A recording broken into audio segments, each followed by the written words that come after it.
启奏陛下，御史高岳到任临江后，公然向当地粮商索贿，勾结粮商哄抬粮价，致使临江百姓民不聊生，怨声载道，还请陛下明鉴，严惩高岳。高岳，7日期限已然过去，你却迟迟未归，还闹出这般事端，真是太让朕失望了。众爱卿平身。谢陛下。启奏陛下，沈庄远奉旨前往清水县赈灾，仅用7日时间，便将当地粮价从100文一斗降至74文一斗，更不负陛下重托。老夫送礼，斗胆请陛下封赏监察御史沈婉农，以表彰其功绩。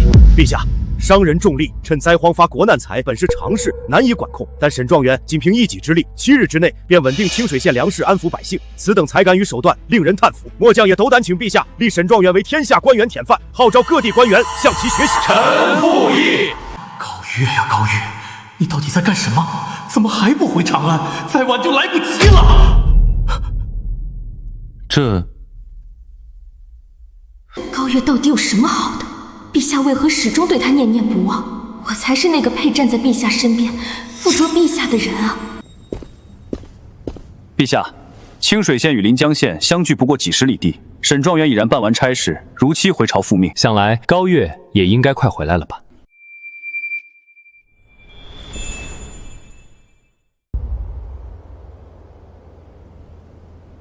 其实，高岳的消息，昨晚就已经传到宫里了。高岳在临江县不仅勾结粮商，恶意抬高粮价，把临江百姓逼得民不聊生，苦不堪言，更敢在光天化日之下公然索贿，毫无顾忌。王忠，你放屁！高大人，朝堂之上怎可口出污言秽语，成何体统？王将军身为3品大将，常年带兵，其麾下军使过境临江县有所见闻，又有何稀奇？高岳本就无才无德，行事更是鲁莽任性，不计后果。先前不过是误会我与沈状元有所牵扯，便敢私揭皇宝，还有什么事是他做不出？正如宋公子所言，清水县临江县相距不过几十里地，高小姐在临江的所作所为，臣其实早有耳闻。只是臣与高小姐正处于公平竞争之中，不便主动提及，以免落人口实。陛下，诸位大臣所言皆只是听闻，并无半句实证。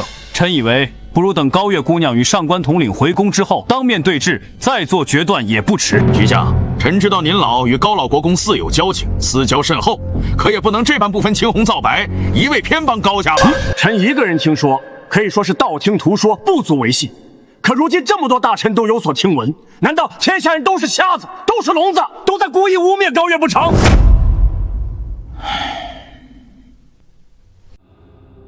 高岳，你要是再不回来，朕也帮不了你。定国公高天龙到！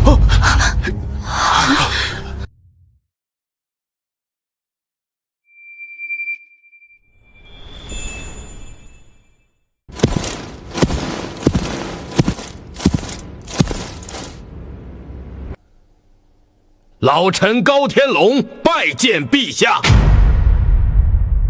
高老爱卿免礼。臣记得高老国公3年前便已卸任，今日披甲上朝，是来向新帝示威吗？老夫自幼追随太祖南征北战，这身麒麟甲乃太祖亲赐，你说老夫穿它是向他的子孙示威？你见本国公不该自称末将吗？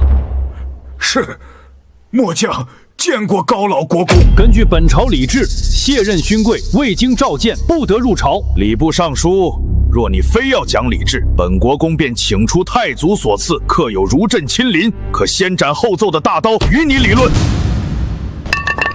下官不敢，下官知错。高岳有个好爷爷又怎样？在陛下面前比的是才华。想必高老国公前来，只是为了拖延时间。好，朕便再多给你几日时间。高老国公，你今日来朝，是为高岳求情？启奏陛下，臣不为孙女求情。若他真负皇恩，理当严惩。但他人还未到，便遭恶意中伤，老臣绝不答应。老臣愿拼这一身功绩，求陛下再宽限3日。老国公乃3朝元老，开国元勋，素来不向朝廷开口，朕这就准你所请，再宽限3日。老臣谢陛下隆恩。监察御史高苑，禁军统领上官俊求见。快宣！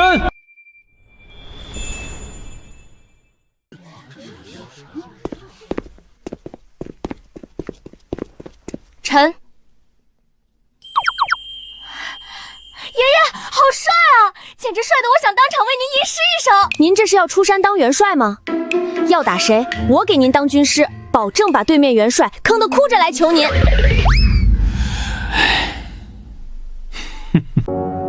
短短7日，临江知县2次加急告状，你回京之后，眼里竟只有你爷爷，半分没有朕，还不给陛下行礼？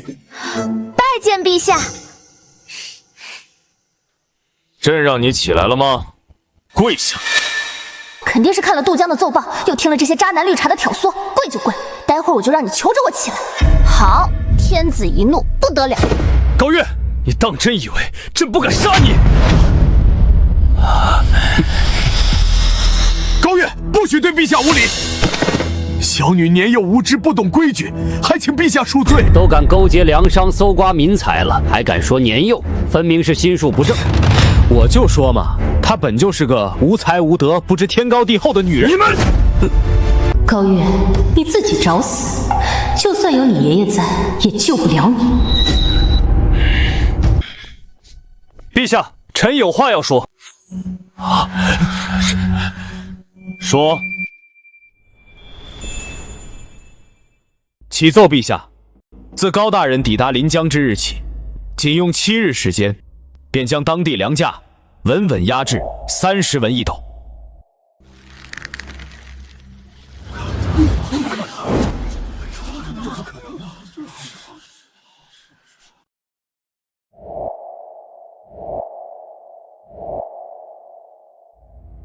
既然如此，那临江知县杜江为何要2次加急参奏高月，说他勾结粮商搜刮民财？什么？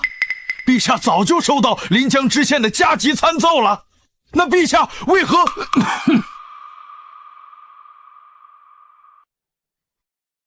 陛下早就收到他在临江乱来的消息了，可他不仅没有治罪，还一直在朝堂上替他拖延时间，一直维护他，凭什么？原来你不仅没有听信杜江的一面之词，还故意在朝堂上帮我拖延时间啊！你继续说，这粮价到底是怎么在7日之内压下来的？其中细节一一奏来。正如先前传闻所说，高大人刚到临江，便故意要求本地粮商抬高粮价，实则是为了制造粮价虚高的假象，吸引周边各地的粮商纷纷涌入临江。待外地粮商尽数涌入之后，高大人便下令封锁临江城门，同时开放官仓，以低价抛售粮食。外地粮商为了避免粮食腐烂、血本无归，只能竞相降价。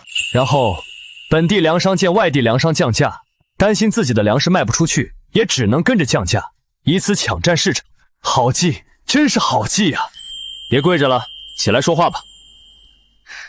谢陛下。陛下，这不对呀！臣记得，早在高月前往临江之前，临江官仓就已经奉命放粮赈灾，库存早已空虚，哪有那么多粮食能逼得众多粮商纷纷降价？是啊，宋大人说的对，临江官仓早已无粮可放，哪来这么多粮食支撑这般计策？说不通，这实在说不通啊！高大人这计策根本无从谈起。上官统领，还不为诸位大臣答疑解惑？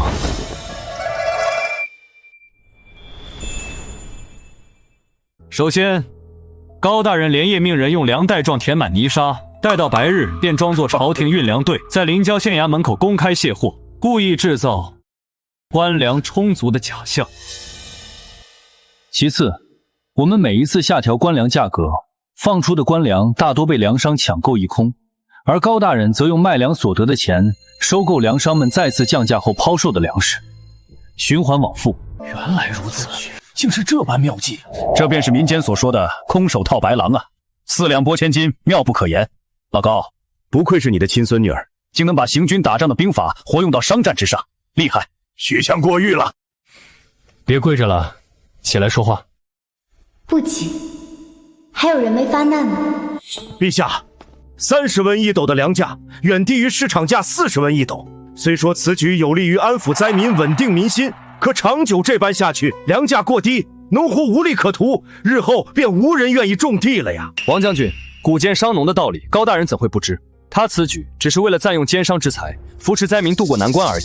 待到来年秋收，粮食丰收，朝廷只需一纸文书，恢复正常粮价，一切便可恢复如初。那他在临江公然索贿呢？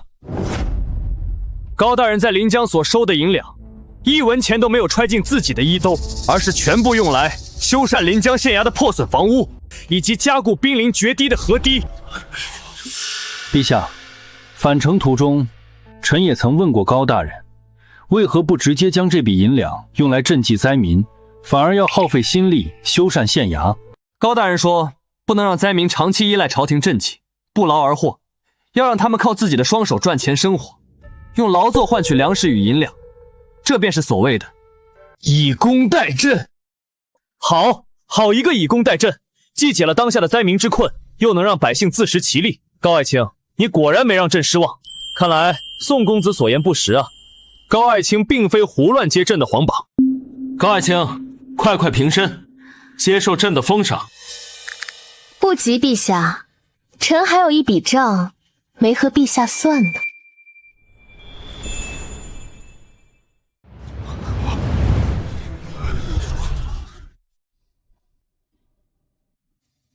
还敢找陛下算账？高月，你也太看得起自己了。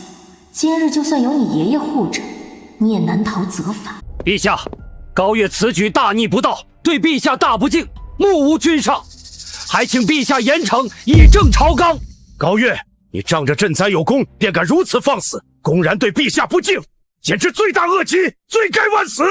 陛下，小女年幼无知，不懂君臣礼数，一时糊涂才口出狂言，还请陛下念在她赈灾有功，饶她一次。高月，你好大的胆子，还不速速向陛下认罪求饶！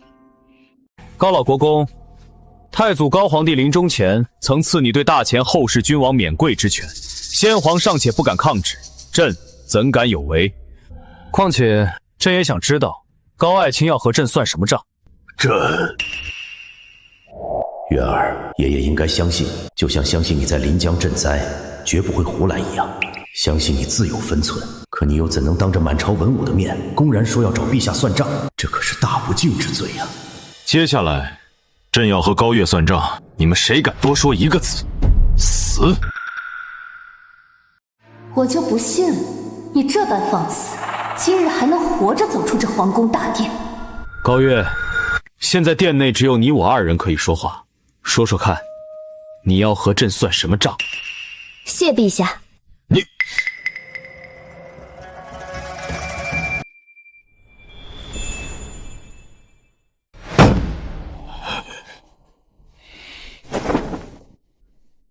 说，挺帅的嘛！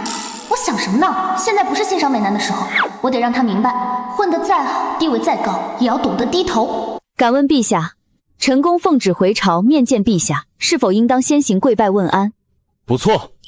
那我再次请问陛下，若臣公并无过错，身为皇帝，是否应当让臣公平身，不可无故折辱？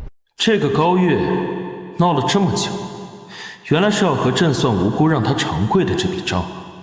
你说的不错，可你就没有错了吗？临江知县2次动用800里加急参奏于你，指控你勾结粮商搜刮民财。要不是朕对你仍然抱有期待，念你或有隐情，朕早就一道圣旨赐死你了。果然，哪里的皇帝都一样，明明理亏，却偏偏知错不认错。不过，我今天非要让你认下这个错不可。古语有云，用人不疑，疑人不用。陛下既然派我前往临江赈灾，且说好以7日为限，就应当安心等待7日，看最终结果再做定论。可陛下仅凭临江知县的一面之词，便心生怀疑，这难道不是怀疑自己的眼光？说的直白一点，就是陛下对自己不够自信。我还没说完呢，陛下最终没有下旨赐死我，仅凭这一点，就说明陛下还不算昏君，还能明辨是非，留有分寸。陛下能忍到这个时候，也算是奇迹了。可你高月再能言善辩，也绝对不能再创奇迹。还好我当初果断退婚，不然娶了这么一个目无君上的女人，岂不是要连累我宋家？陛下竟然能忍他到这个地步，凭什么？他不过是仗着有几分小聪明，凭什么能得到陛下的这般纵容？完了，月儿这是真的把陛下惹急了。有点意思，这般直言不讳，步步紧逼，倒是有几分置之死地而后生的意思。臣在这里先拜谢陛下，没有仅凭临江知县的一面之词，便赐死臣。好了，我们继续算账。你还要算什么账？算账就得一笔一笔算清楚。陛下没有仅凭参奏就杀我，我刚才拜谢皇恩，就算是平了这第一笔账，接下来就该算第二笔账，难道不是吗？你有点意思，竟敢这么跟朕叫板，今天朕就陪你算到底。你继续说。陛下既然已经决定为我压下临江知县的参奏，就等于决定要等我回京再说。可陛下却因为听了那些不仅眼瞎耳聋还心黑的人对我的恶意污蔑，就不分青红皂白让我长跪不起，而且还一脸凶相，仿佛我真的犯了十恶不赦的大罪一样。这难道不是无故折辱陈宫？他说谁有眼瞎耳聋还心黑？我还就不信了，陛下能当众给你道歉。陛下，您就算信不过我高月，难道还信不过一直陪在我身边见证全程的上官统领吗？您为什么就不能多等片刻，等他把事情的来龙去脉说完再下决断呢？这不好，陛下不会真的要当众给他道歉吧？陛下，临行之前，临江百姓感为高大人赈灾之恩，不仅自发前往城门口相送，还特意为高大人准备了一件大礼。什么礼物？送我礼物？我怎么不知道？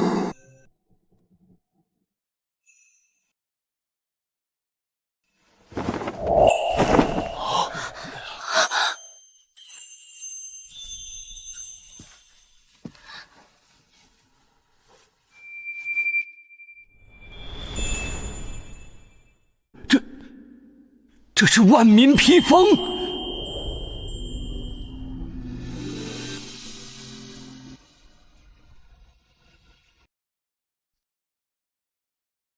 陛下，临江百姓说，高大人刚到任之时，他们因看不透高大人抬高粮价的用意，曾对大人多加谩骂。后来，他们得知了大人的良苦用意，他们害怕这些言论传到京城，对高大人不利，便在大人临行前夜连夜赶制了这件披风。他们希望这件披风能为高大人遮蔽朝堂风雨。看来这高侍郎之女并不像传闻那般无才无德啊。毕竟是高老国公的孙女，高侍郎的女儿，出身将门世家，怎么会真的无才无德？他以前难道是为了藏拙？应该是吧。这件有上官统领亲自作保，承载着临江百姓心意的万民披风，就是最好的证明。看来你就是朕一直在找的人。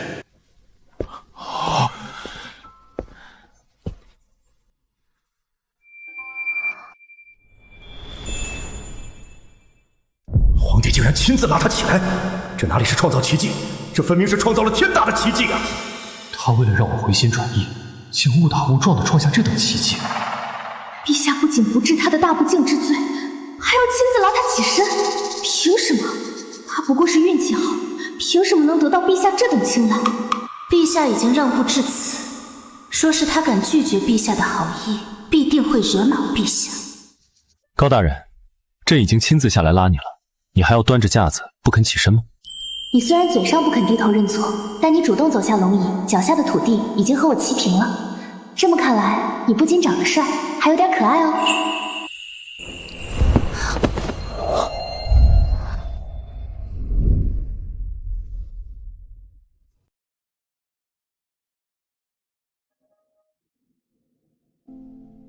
陛下，低头，皇冠会掉吗？什么意思？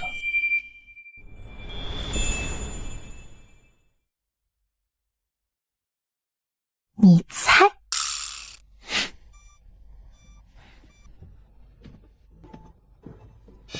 陛下竟然亲手拉他起来，甚至还和他那般亲近，他凭什么呀？高月，我万万没想到，你为了引起我的关注，竟然敢冒险调戏陛下。可即便你做到如此地步，我也绝不会喜欢你。陛下对高月的态度，可不仅仅只是欣赏人才那么简单，这般纵容，怕是对宋家不利呀。陛下这是什么意思？一会儿拉他起来，一会儿又甩脸子，我怎么看不懂呢？破卢将军，你也就只会带兵去破奴了。嘿，你个！诸位，临江清水2县的赈灾现已结束。沈爱卿前往清水县赈灾，用7日时间将当地粮价从100文1斗降至74文1斗，也算不负阵望，不愧状元之名。可高爱卿不仅将粮价降至30文1斗，解百姓燃眉之急，还用以工代赈之法，让灾民靠自己的双手谋生，真正做到了授人以鱼不如授人以渔，朕心甚慰。朕决定封高侍郎之女高月为中书舍人。高月，从现在开始，你就是朕的贴身谋士，随朕左右，为朕分忧。陛下，臣可以拒绝中书舍人这个位置吗？为何？启奏陛下，臣精通商道，想去户部为陛下分忧。户部侍郎高峰之女高月赈灾有功，现封为户部员外郎，仍保留监察御史之职。谢陛下。大前状元沈婉容聪慧过人，朕封你为中书舍人，随朕左右草拟文书，出谋划策。婉容，快谢恩啊！臣沈婉容谢陛下隆恩。退朝。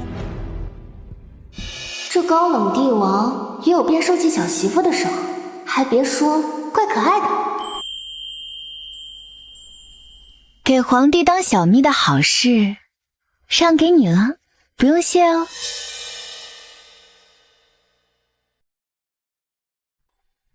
他不要的，才施舍给我，我就这么轻贱吗？迟早有一天，我要让陛下为了我，把你狠狠踩进泥潭里。如果他是个男人，朕一定杀了他。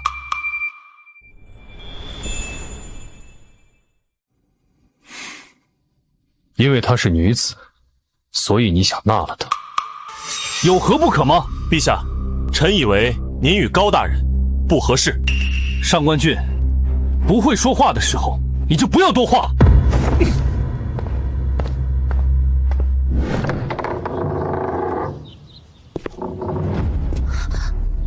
义女，这是你应该享受的荣耀，有什么好怕的？大小姐请。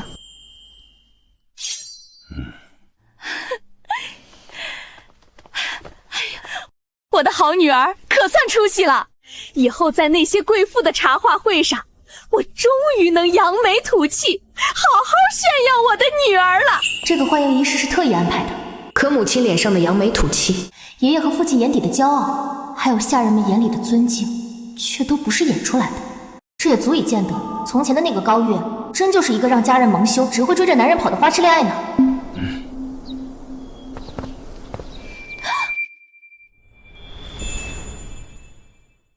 我高家向来赏罚分明。高月，你此次临江赈灾立功，在朝堂之上为高家扬眉吐气，让我高家上下从此都能昂首挺胸的出门。所以刚才的礼遇是你应得的。然后呢？可你这个逆女，明明有这般本事，这些年却净干些荒唐事儿。你害得我高家颜面尽失，就连府里的下人出门见到别家的下人都得低着头走路。今天你要是不给一个合理的解释，就请你趴在这凳子上受罚吧。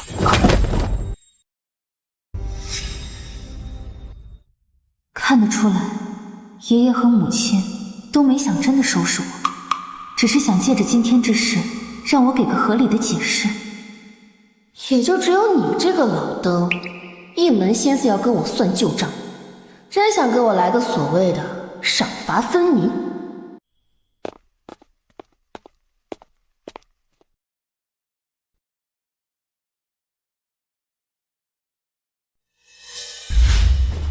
义女，事到如今，你还不打算解释吗？爹，女儿之所以这些年一直藏住，只是为了保护咱们高家呀。哼，你觉得这种鬼话我会信？爷爷，您并非皇室，可您手中的兵权却比荣亲王还要多。先帝在世时，虽然表面上遵照太祖高皇帝的旨意，对您礼遇有加，可心底里却对您多有忌惮。你说的不错，如果不是先帝对我心存忌惮，你爹身为武将之后，也不至于拥有一身武艺，却被先帝当作文官来用。所以我不能表现出半点才华，只能让先帝认为定国公府的唯一孙女儿是个毫无希望的蠢材。唯有这样，先帝才不会有拉我们全家给他陪葬的心思。这个理由说得过去，但还不够。按理说，先帝暴毙，新帝登基，根基未稳，正是急需有才之士辅佐，成为天子近臣的时候。你为什么不在那个时候就袒露才华，为高家谋得更好的前程？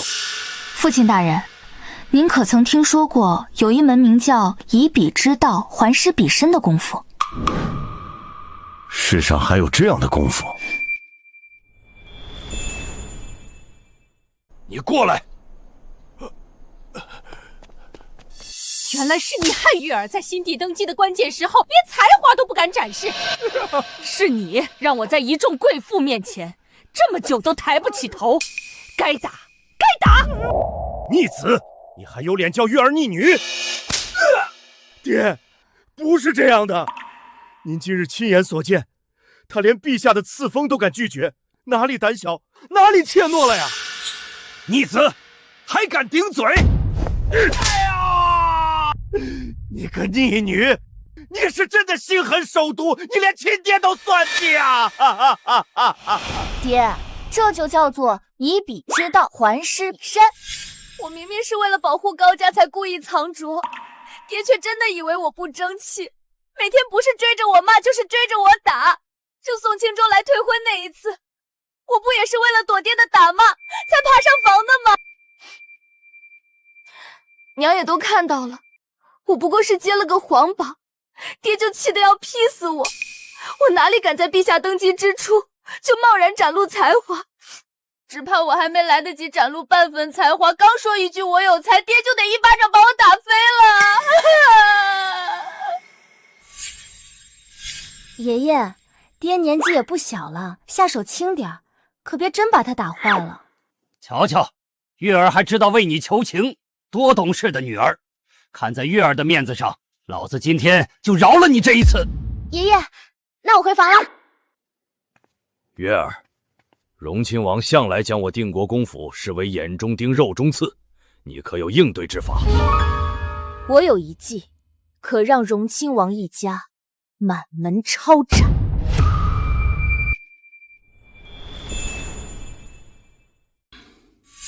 把这逆子扶下去歇息。今日月儿说的话，就当从没听过。不是，爹，您还真信他呀？就算陛下和荣亲王有矛盾，那也是陛下的亲叔叔。住口！下去。月儿，跟爷爷走。爷爷，喝茶。茶随时都能喝，不急。若是换做以前，爷爷也和你爹一样，断然不会相信你有本事能让荣亲王一家满门抄斩。爷爷的意思是，现在相信我啦？相信，但爷爷也想知道，你为何这么恨荣亲王？爷爷清楚，你的计谋虽狠，却从不无故害人，必定是荣亲王哪里招惹了你。爷爷，我当初之所以抢着去接皇榜，其实是荣亲王之子武成故意告诉我，宋清州要陪着沈婉容去接皇榜。武成以为我只是一个只会追着宋清州跑的花痴女，觉得只要我敢接皇榜，必定会惹得龙颜大怒。到了那时候，老夫就只能上殿为你求情，用手中的兵权换你平安。可他哪里能想到，我之前的一切全都是装出来的。既然他先不仁，那就怪不得我们不义。月儿，你放手去做，爷爷全力支持你。爷爷，现在可以喝茶了吗？好，喝茶。爷爷亲自给我的宝贝孙女儿斟茶。谢谢爷爷。进。爹，陛下急召我和月儿进宫。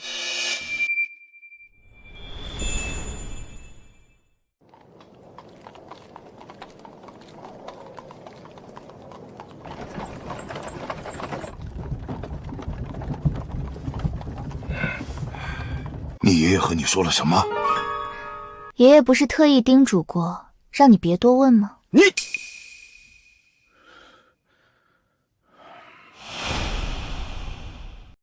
既然你爷爷都相信你，那爹就不问了。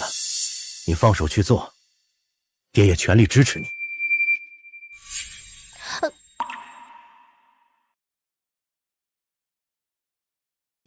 这就是刻进骨子里的肌肉记忆。其实也不能完全怪这个便宜老爹，我要是他，生出这么一个整天只知道追着男人跑的花痴傻女，只怕打得比他更狠。月儿，爹以前误会你，委屈你了，就当你爷爷替你报了仇，咱俩之间扯平了好吗？爹，要是早这么叫我一声月儿，这顿打你根本不用挨。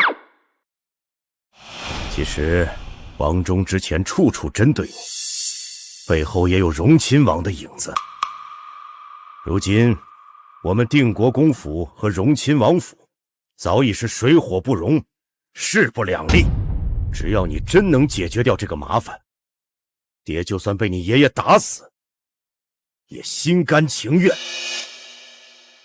爹，你就把心放肚子里吧，我说到做到。放行。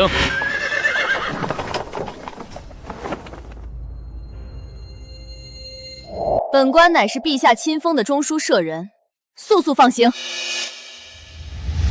陛下有令，今夜除了高月高大人，任何人入宫都需步行进殿见驾，不得乘车。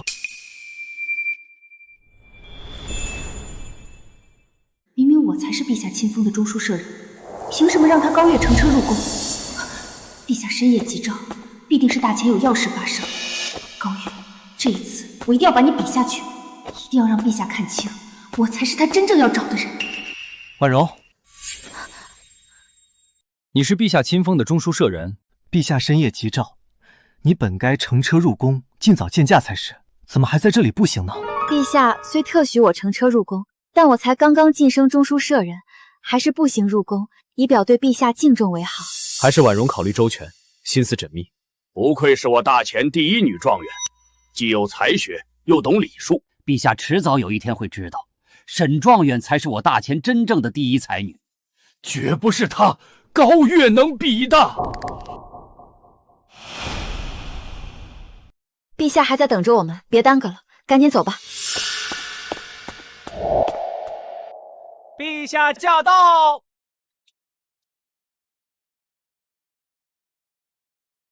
免礼，朕深夜急召你们前来，是有要事要与你们商议。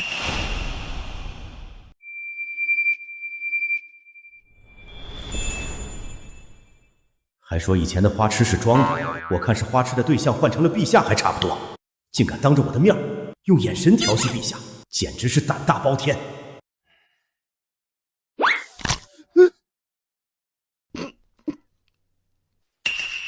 高爱卿，你这是怎么了？臣没事，只是出门时不小心摔了一跤，臣不劳陛下挂心，还是请陛下说说，深夜急召我父女二人入宫，有何要事吧？这是关中来的加急奏报，你们仔细看看。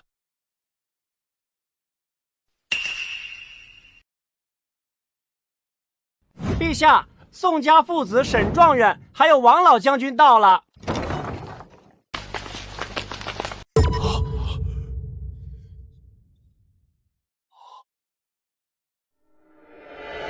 陛下深夜急召我们商议家国大事，你一个小小的6品员外郎，有什么资格来这里？这个问题，你不该问我。你高月乃朕特召，轮不到你智慧。把奏授给他们，也让他们看看关中的情况。还演上了？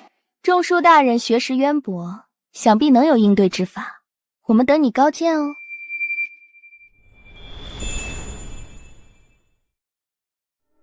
你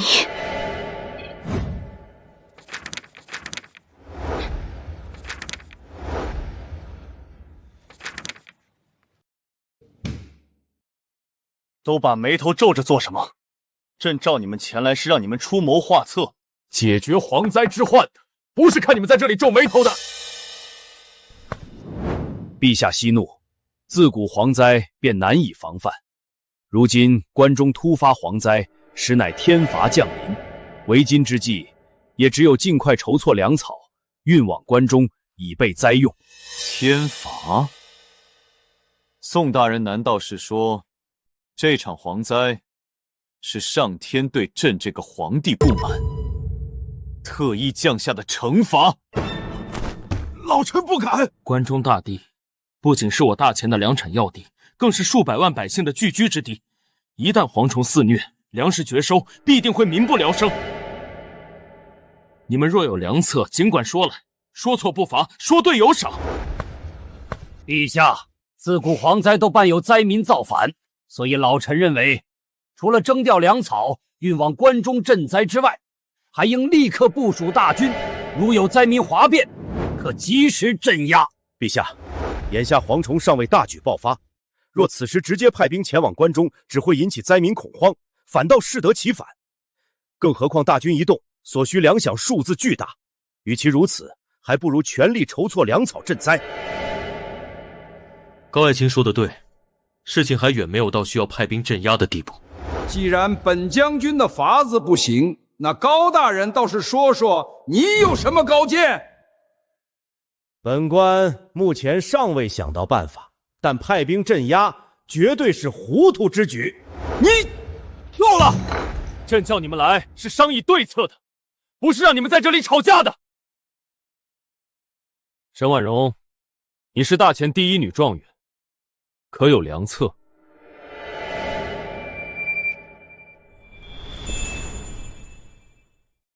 陛下，蝗灾自古便无人能真正遏制，更何况关中刘据守已上书奏明，当地已有蝗虫出现，田间地头遍布虫卵，这些虫卵深埋地下，无法彻底根除。眼下，朝廷别无他法，唯有尽快筹措粮草，做好赈灾准备。飞蝗过境，寸草不生，百姓颗粒无收。到那时，他们不是活活饿死，就是一子而食，简直就是人间炼狱。关中灾民如此众多，仅凭朝廷赈灾，如何能活？高月，你心思机敏，聪慧过人，面对关中蝗灾，可有解决之法？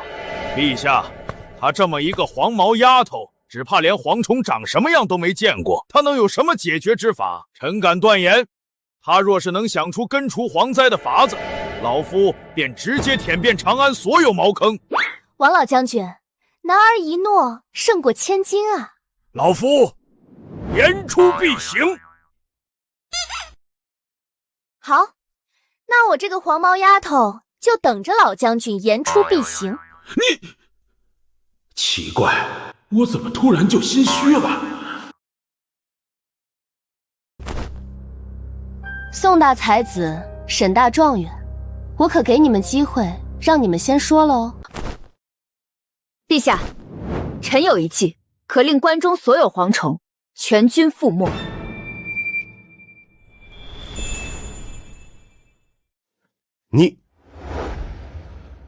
我应该相信月儿才是，可他连蝗虫都没怎么见过，又怎么会有对策？正如刘太守奏报所说，关中虽有蝗虫出现，但大多还只是虫卵，尚未孵化。既有大量虫卵，就必定爆发蝗灾，且虫卵深入地下，难以根除。你到底懂不懂？刚才你为什么不语，偏要来打断我？你的礼貌呢？你的书都读到狗肚子里了，顶着大前第一才子的名头，不害臊吗？我好歹是6品员外郎，你一个空有才子名号，却连个官职都没有的人，是怎么混进来的？是老夫带他进来的。宋青州，目无尊卑，给朕滚出去！还愣着干什么？高月，没人打扰你了，快说出你的计谋。多谢陛下，臣定让关中蝗虫全军覆没。凭什么陛下如此偏爱于他？我倒要看看你能说出什么好办法来。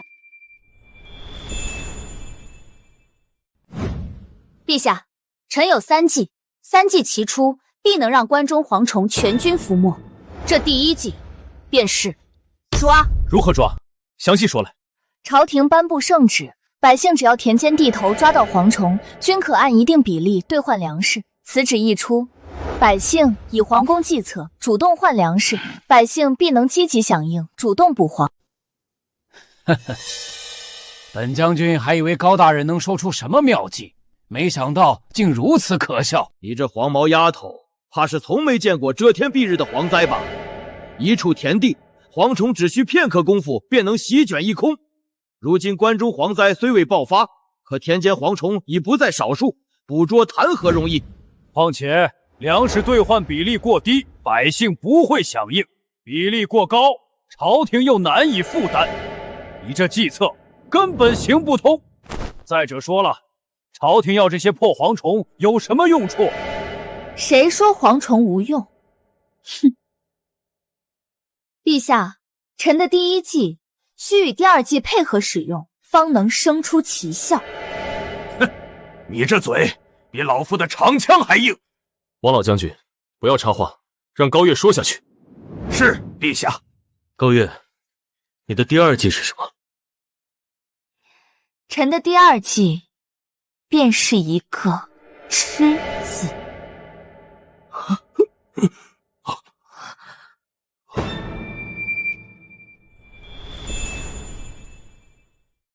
朝廷用粮食换蝗虫后，将收集的蝗虫烤制晒干，不仅能吃，还味如飞虾，十分美味。朝廷用钱粮鼓励百姓捕蝗，再将蝗虫制作售卖，弥补捕蝗支出，一举两得，何乐而不为？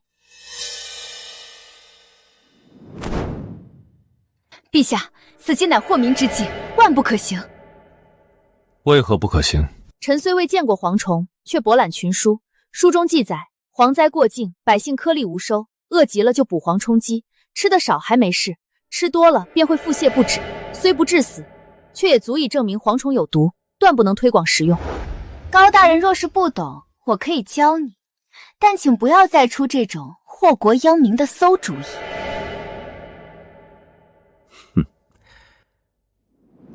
陛下，沈状元所言极是。老臣曾在青州任知县，当地爆发蝗灾时，老臣亲眼所见，百姓吃蝗后虽不致死，却都会身体不适。高大人此法实乃祸民之举。哼！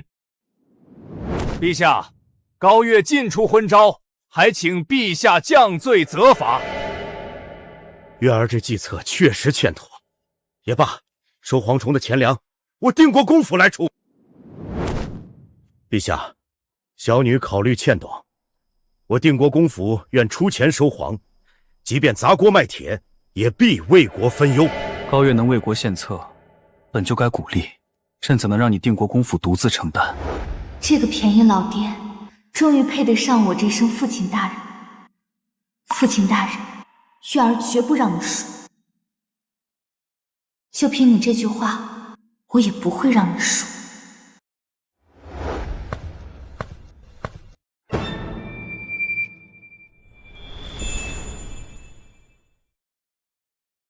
你想干什么？哼！老夫身经百战，可不怕你。高大人，本官承认你有些小聪明，但此计绝行不通。历史上从未有蝗灾是以吃收场的。历史上没有，就一定是错的。如果没有创新，哪里来的神农尝百草？陛下，关中蝗虫尚未成灾，眼下虫卵居多，这正是破局的关键。蝗虫种类繁多，肆虐关中的主要是东亚飞蝗和沙漠蝗，这两种蝗虫都分为独居和群居两种形态。简单来说，蝗灾未爆发，蝗虫未成群时，通体呈绿色，这时候不仅无毒，还肉质鲜嫩，营养丰富，炸完之后犹如飞虾一般美味。可蝗虫一旦铺天盖地，身体就会变为灰黑色或黄色。这时候的蝗虫才如沈大人所说，吃多了会不适，也就是所谓的有毒。眼下关中蝗虫还没成灾，正好鼓励百姓捕捉绿色蝗虫制成美食，既能避免蝗虫成灾变成有毒之虫，又能弥补捕蝗之出。我大前人口众多，美食文化深厚，总有重口味的人愿意尝试，只要味道绝佳，就不愁炸蝗虫卖不出去。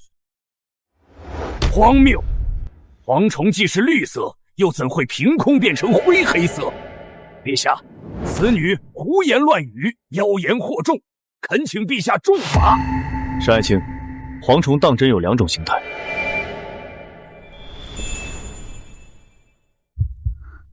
若我当众否认，高月必定受罚。可是就是，不是就不是。身为朕的中书舍人，怎可遇事如此犹豫？启禀陛下，蝗虫确实分2种，有绿色也有灰黑色。蝗灾爆发后，铺天盖地的蝗虫也的确是灰黑色。可蝗虫有无毒性，能否从绿色变为灰黑色，仅靠独居与群居的转变来解释，无从考证。臣以为，用蝗虫当食物来化解蝗灾，太过滑稽，绝无可能。陛下，此次所捕绿色蝗虫，可低价卖给臣，臣自有办法出手。如此一来，不仅臣能从中赚上一笔，也还算是为国效力啦。高大人，别怪本将军没提醒你，此事事关100万关中百姓，若出半点差错，你定国公府也承担不起。陛下，臣愿以定国公府宅田契约为凭证，低价收购蝗虫，缓解国库压力。臣也愿亲自试吃蝗虫，亲证小女所言非虚。原来这就是被父亲坚定肯定的滋味，真好。朕还不至于让手下臣工独自承担风险。既然大家都没办法，那就按高月说的来。有些事唯有试过才能知道结果。至于收购蝗虫的亏损，就从朕的内库里出。内库？那不就是他的私房钱？我得做个局，把这笔钱套过来才行。想什么呢？我又不是皇后，哪能套他的钱？我这职业病得治。高大人，就算你这方法可行，也只能应对无毒的绿色蝗虫。可眼下关中大地虫卵繁多，一旦虫卵孵化成为群居毒蝗，你又如何应对？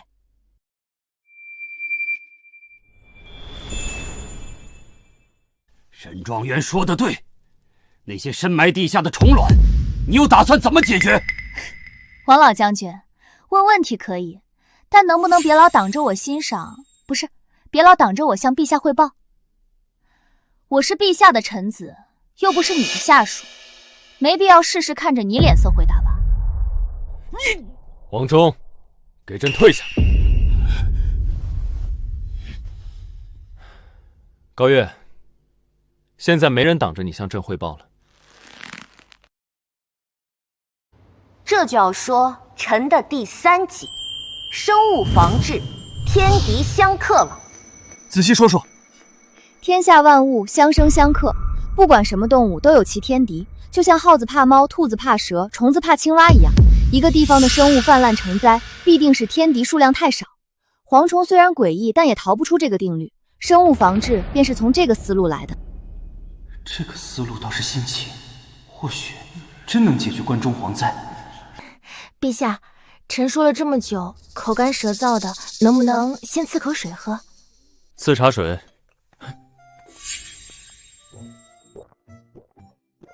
那是朕喝过的。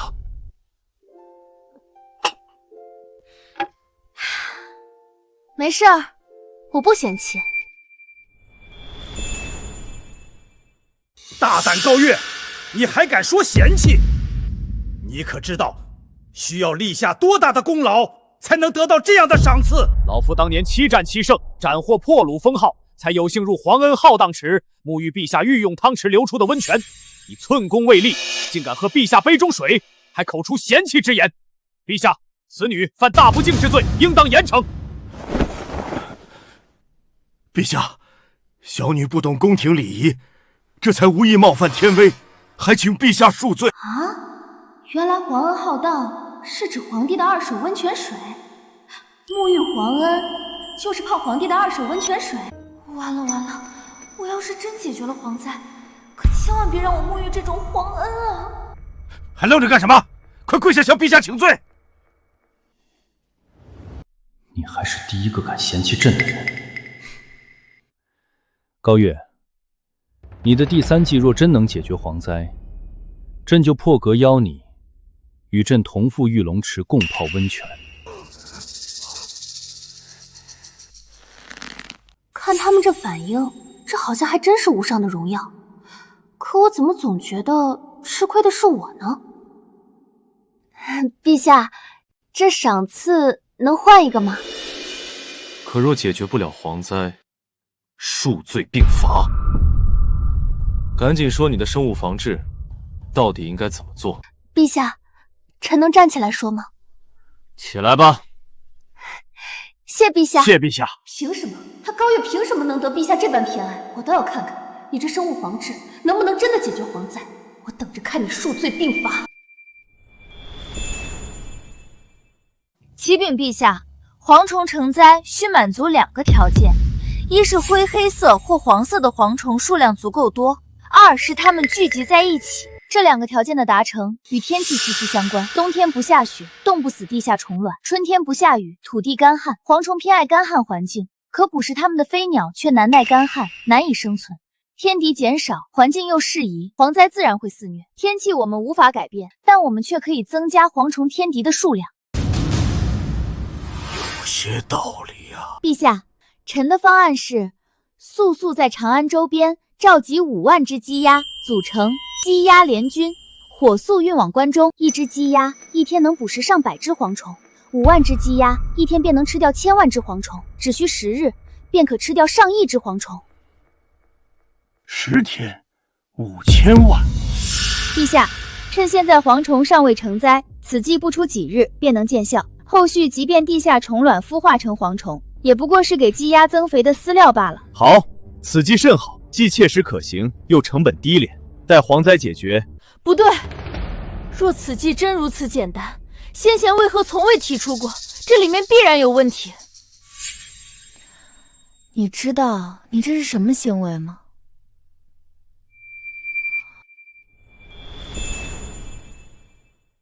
什么行为？你这就叫做绿茶式质疑。你什么你？你书都读到狗肚子里去了吗？就因为没人做过，我做了就是错的。高月，你不要以为有几分小聪明就可以无法无天。最起码我提出了切实可行的办法，不像你，什么建议都提不出来，只会在那里绿茶式质疑。沈状元，你要是不懂，我可以好心教你啊。他竟然把我刚才说的话原封不动的还给我。还有，什么是绿茶式质疑？高月，今日之耻，我必100倍1000倍奉还。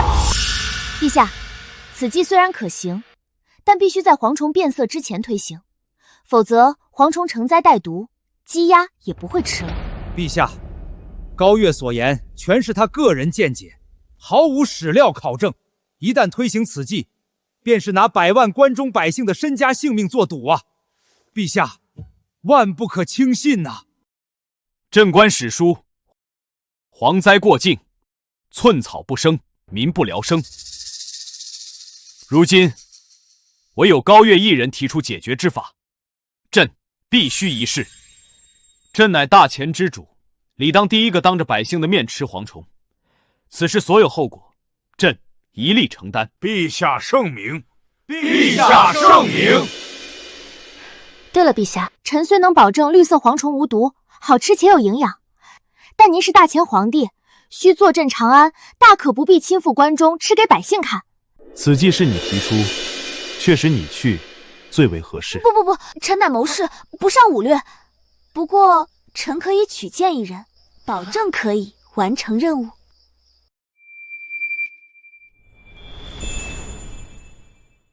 你用这狼吞虎咽的眼神盯着我做甚？王老将军说的什么话？我这明明是慧眼识珠，怎就狼吞虎咽了？陛下，臣要举荐之人，便是破虏将军王忠王老将军。高月，你王老将军乃我朝名将，在关中地区久负盛名。只要他带领5万羁押联军赶赴关中，百姓必定心安。陛下只需下一道圣旨，命王老将军召集当地乡绅，当众食用蝗虫，百姓见状必定信服，也会积极参与捕蝗。我不去，我才不吃那么恶心的蝗虫，说什么也不去。哎呀呀，是谁平日里总说自己人如其名，最是忠心？这口号喊得震天响，看来也只能听听罢了，当不得真。陛下，您说是吧？王忠啊，看来你真是对不起你爹给你起的这个忠字。陛下明察，臣对陛下的忠心，天地可见。好，朕现在就封你为骠骑大将军，命你2日内募得5万羁押联军，火速赶赴关中。骠骑大将军，这是什么破封号啊！哎呦，我的老脸算是彻底丢尽了。王忠，你这是什么表情？莫非不愿领旨？启禀陛下，臣这是万分愿意领旨的表情啊！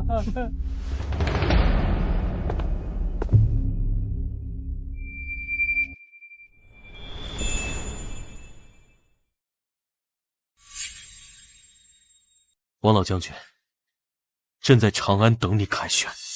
陛下放心，臣到了关中之后，即刻召集乡绅，当着他们的面先吃2斤蝗虫下酒。去吧。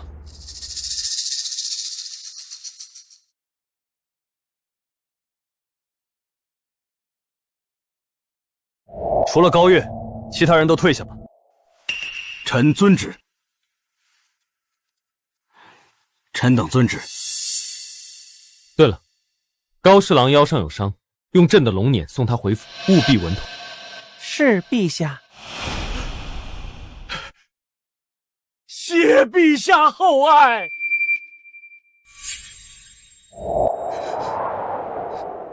高月，你以为陛下真会信你的馊主意？我等着看你被陛下轰出来。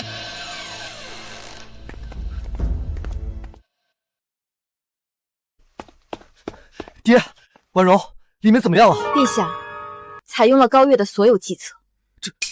这怎么可能？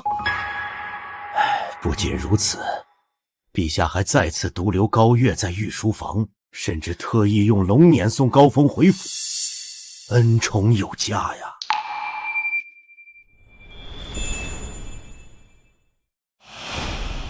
到底谁才是陛下亲封的中书舍人啊？一个被陛下当众轰出御书房，一个虽获封中书舍人，却始终不受陛下待见。看来当初让青州退婚攀附沈婉容这步棋，是彻底下错了。可事已至此，悔之晚矣。既然我宋家得不到这个陛下青睐，那就换个陛下好了。上官，朕有些饿了，去弄些点心来。陛下，您召见他们之前才刚用过点心，您想弄些点心给高小姐吃，大可以明说。对了，陛下，您想支走臣，好与高小姐独处，也可以明说。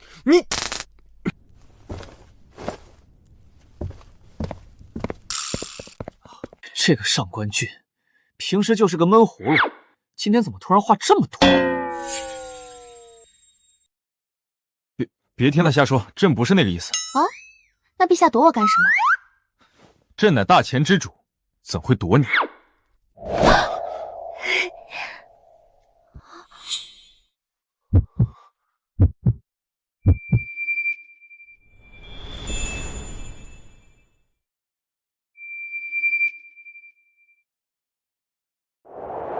看够没有？躺够没有？你不觉得这龙椅如坐针毡吗？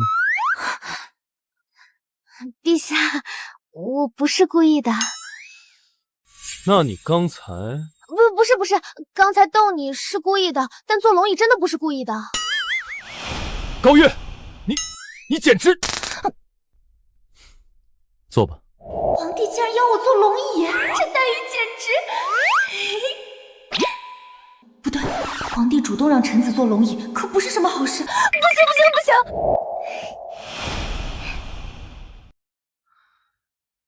接下来朕要和你聊的事儿，不适合君臣身份，只是和平起平坐的朋友谈心。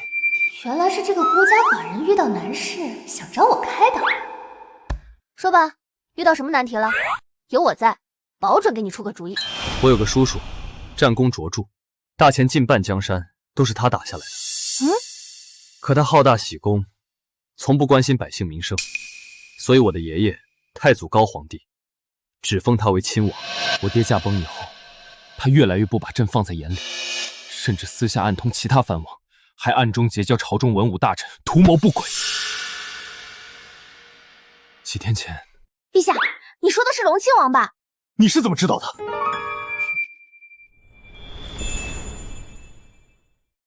你家那点破事儿，还用别人来告诉我？你啊，就是典型的给你点颜色，你就敢开染坊。说一句响鼓不用重锤，难道不行吗？别贫嘴啊！我看你刚才那蔫坏的表情，就知道你心里有主意了。快说！陛下，我有一计，可令荣亲王一家满门抄斩，永绝后患。这会不会太狠了？他可是朕的亲叔叔啊！当初灭仇家满门后，面对仇家小孩该怎么办的考题是谁出的？你这个考官怎么突然犯了连考生都不会错的低级错误？你要是个男的，早死800回了。可明明是你说的，现在是朋友谈心啊！既然是朋友，谈心哪能一点不损？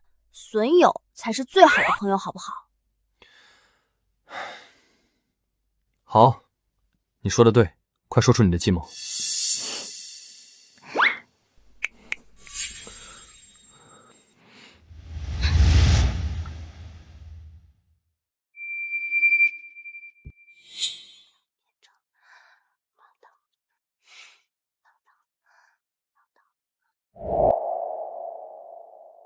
混账，简直是混账！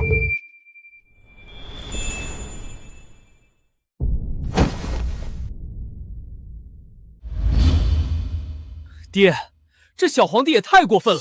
我在后面听着，都恨不得冲出来一刀砍了那传旨太监。他不仅要削我的藩，还要我后天一早陪他去太庙祭告先祖，做主动削藩的典范，还一口一个皇叔的叫着，恶心！哎呦！爹，您稳着点，别闪着腰。确实不能闪着腰，毕竟明天就是那小皇帝的死期。这么快？那小皇帝敢如此嚣张，不过是有高月那丫头出谋划策，还有高天龙那老不死的全力保他。他敢做初一，就别怪我做15。今天晚上，你带着为父的兵符去咸阳调兵。明天事成之后，你就是大前太子。儿臣谨遵父皇旨意。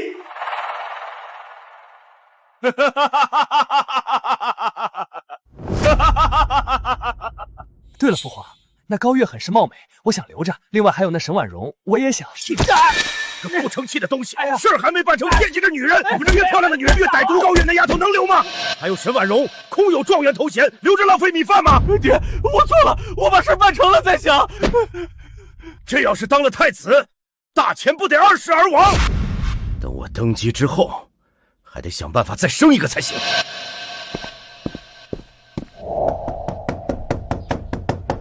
小姐，别睡了，老爷有急事找您。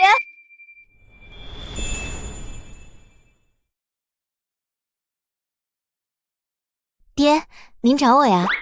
爷爷也在啊。不是爹找你，是你爷爷有要事找你。月儿，爷爷刚得到消息，驻扎咸阳的金甲军突然开始紧急集结，你可知，那不仅是京畿地区最强的军队，更是荣亲王的亲军。很明显，他这是要对陛下动手了。只是爷爷还不知道他们具体会在什么时候动手。他们今晚就会秘密开拔，潜伏在京城之外。你怎么会知道？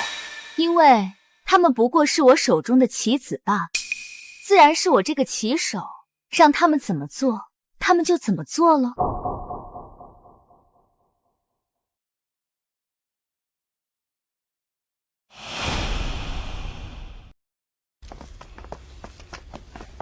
明天的祭祖大典，事关重大，你务必妥善准备，不得有半点差池。陛下放心，臣已将所有事宜准备妥当，绝无疏漏。陛下，要不要臣去请太医前来诊治？不必了，定是昨夜批阅奏书至深夜，偶感风寒，不碍事。陛下不必找借口，定是昨晚与高月独处，相谈甚欢至深夜。高月临走时，您还将龙袍披风送给了他，自己反倒着了凉。我原以为陛下对高月有心只是传闻，没想到竟然是真的。该死的高月，难怪他看不上宋清舟。比起陛下，宋清舟又算什么？凭什么？凭什么我只能捡你不要的破鞋？上官俊，就你长嘴了是不是？不行，陛下是我的，我一定要把他从高月身边抢过来。陛下，还请以龙体为重。臣自幼熟读医术，略通药理，让臣帮您看看吧。你要做什么？沈大人，你要清楚，本将军最厉害的，除了武功之外，便是察言观色，洞察人心。本将军警告你，为人臣子，当守臣子本分。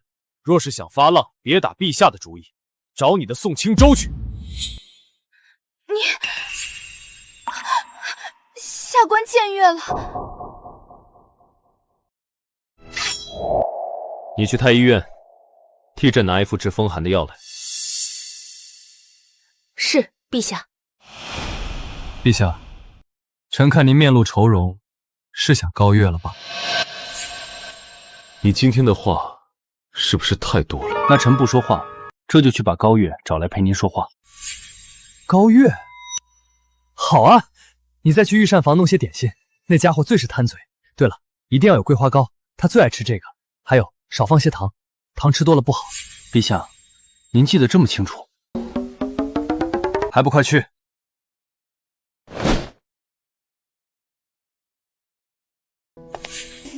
高月又是高月，凭什么？你不是要去太医院拿药吗？怎么走得这么慢？要是高月在这里就好了。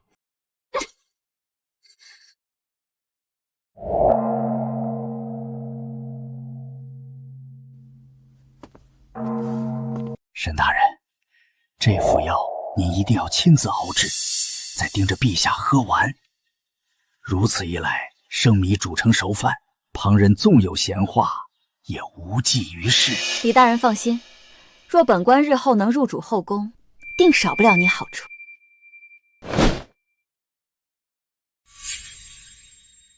我正愁没机会替荣亲王下药，你就主动送上门来了。后宫，你就别想了，毒杀皇帝的罪名就由你替我担了吧。陛下，臣把药熬好了。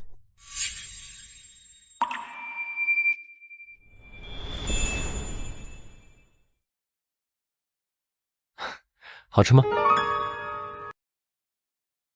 花香倒是够了，就是甜味差了点。一定是你自作主张，让御厨少放了糖。陛下，是您亲口吩咐，说糖吃多了对身体不好，让臣叮嘱御厨少放些糖。好吧，是臣的错。凭什么？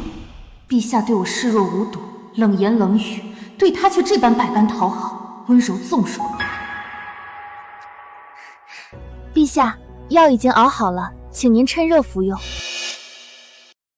太烫了，放着吧。那臣帮您吹吹，吹凉了您再喝。你吹过，不就沾了你的口水？朕不喝。要不，你帮朕吹吹？还是有劳上官大人吧，我可不敢僭越。陛下，您真的好偏心。不过没关系，只要药效发作，您就是我的了。可高月还在这里，我要怎么把他支走呢？绝不能便宜了他。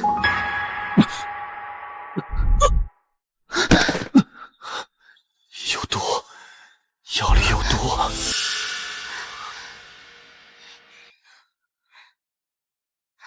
陛下，您可不能有事啊！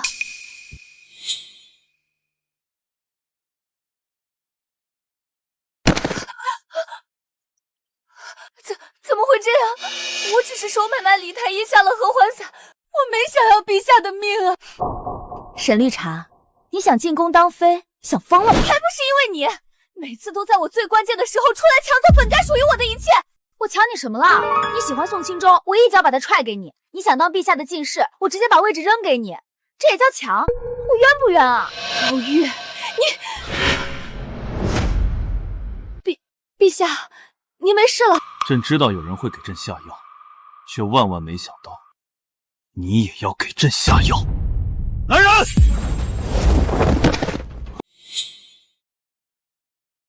来得好快。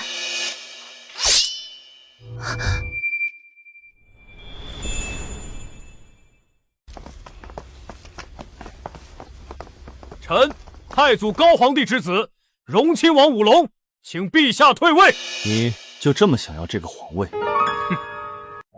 江山是我打的，师弟是我收的，蛮夷是我撵出去的，凭什么皇位给你爹做？就因为他是长子？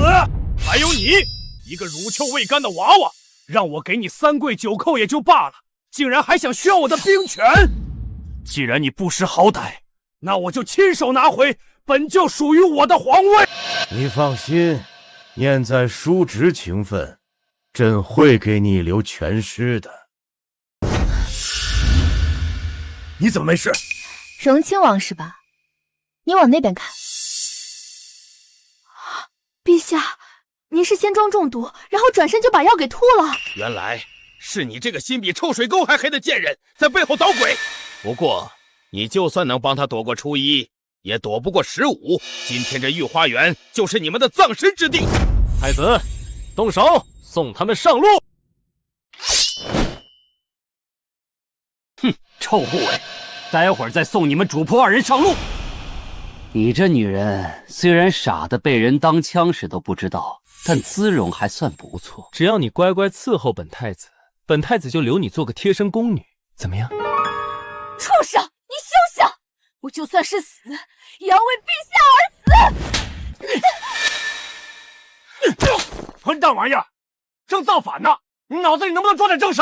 是，父皇说的对，儿臣知错了。那什么亲王，别怪我多嘴啊！你还能生吗？你要是不能生的话，这怕是后继无人啊！臭丫头，等朕拿下皇位，一定打烂你的嘴！父皇，他们在拖延时间，先杀了小皇帝再说。你现在知道是拖延时间了，早干嘛去了？我这不是一时糊涂吗？我个屁！还不快动手！给我杀！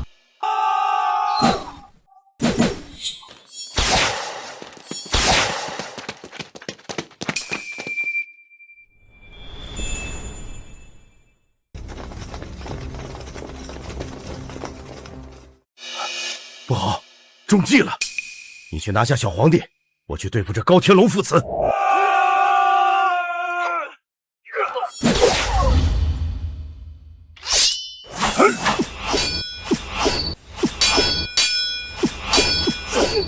上官，你和他边上去打，别挡我欣赏我爷爷和我爹的雄姿。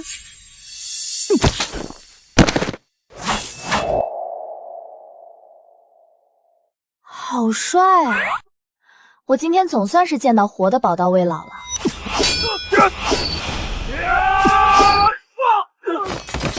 各位小心！他竟然想都不想就要为我挡道。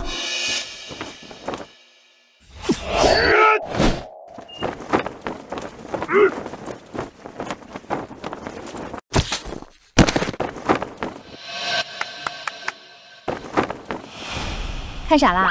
你不是说你只是一个不善武略的谋士吗？我也是刚才突然想起，我出身将门，还会点三脚猫的功夫。怎么说呢？这就是所谓的英雄救美吧。高月，你这是在欺君啊！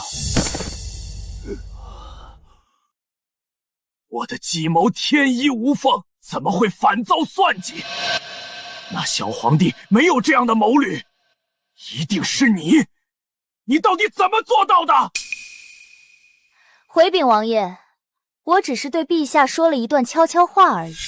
你给荣亲王下旨，让他和你去祭祖，当着祖宗的面发誓，愿意做主动削藩的典范。荣亲王必定会密谋造反，造反大罪，还不满门抄斩。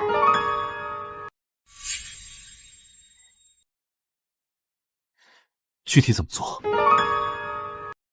你明天就下旨，让他后天就这么做，只给他1天的准备时间。由于时间仓促，他来不及调集大军，只有急调最近的咸阳亲军。而且你为了隐蔽，你还不敢抽调太多人马。想要人少的情况下，还把办事情办成，除了让买通太医下毒的同时逼宫弑君，你没有第二条路可走。高大人，这一切就像是他们在按照你的命令行事一样，佩服。我还是喜欢你从前那股高冷小奶狗的样子。不会说话就别说话，什么叫按照我的命令行事？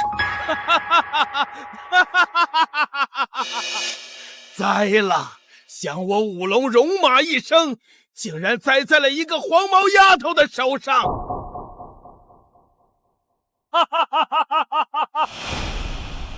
恭喜高大人荣升尚书，恭喜高老国公60大寿，恭喜高大小姐荣升侍郎，真可谓一门三喜啊！里面请，里面请。荣亲王谋反，满门抄斩，送礼暗通荣亲王，斩首示众，念其过去功苦。其子宋清舟发配岭南，中书舍人沈婉容虽心术不正，但念其忠心，贬为岭南9品主簿。高月，我错了，我错了呀！谢谢父亲大人，祝父亲大人寿比南山，福如东海。谢谢父亲大人，祝父亲大人寿比南山，福如东海。那我就祝……与其说些祝词，还不如把你的婚事办了，那才让爷爷高兴呢。对了，我看陛下好像对你很上心啊。我才不和那么多后妃抢呢。那如果朕遣参6宫，放归叶挺呢？